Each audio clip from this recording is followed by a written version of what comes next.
bottle of wine accidentally slipped from a man's hand and ended up by the curtains of the theater. A sparkling ash fell from the cigarette. The flames spread in the direction of the wine. It set fire to the curtains of the theater. The audience was in chaos. The theater instantly turned into a sea of fire. The escape route was blocked.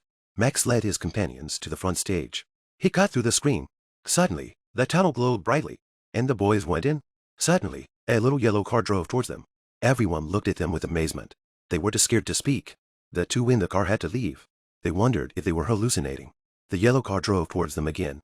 The two in the car didn't feel anything wrong. At that moment, a strange yellow car drove towards them again. This time, John asked the woman if he could give them a lift. She said yes, and so they followed the car. The five young people accidentally traveled to a film, but it's a horror film. Suddenly, a strange masked man appeared behind the woman. When she turned her head, the masked man appears again. He grabbed the woman by the neck and threw her in front of them. They all ran away. But John stood still. He explained to his mates, "This masked man is not going to hurt us. We're not in the film." And sure enough, the masked man stood his ground. He thought the woman's blood was fake, so John tasted it. He didn't realize it was real blood. John even took out his mobile phone. He was going to take a picture with the masked man. Then the masked man came over. They were staring at each other. The companion was worried, but he turned around and walked away. But John was so proud of himself.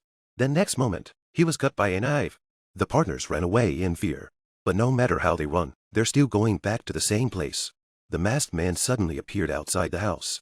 Annie told everyone she saw the masked man. But Max's mother said it was a legend. So she started to tell them. And then, out of nowhere, a transparent substance appeared.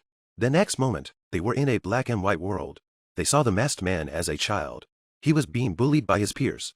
He had to hide in the toilet in order to force the masked man out. They lit firecrackers and threw them in. This caused his face to be blown up completely. The masked man wanted to take revenge on them. He killed all the people who bullied him at night. The next second, the four of them returned to the film world. They saw Annie's face covered with blood. They were so scared that they ran out. The two protagonists drove the car and tried to leave. But John suddenly appeared, and they were hit by the car. The car crashed into a pillar. The protagonist was buried in the fire. The only person who could kill the masked man is gone.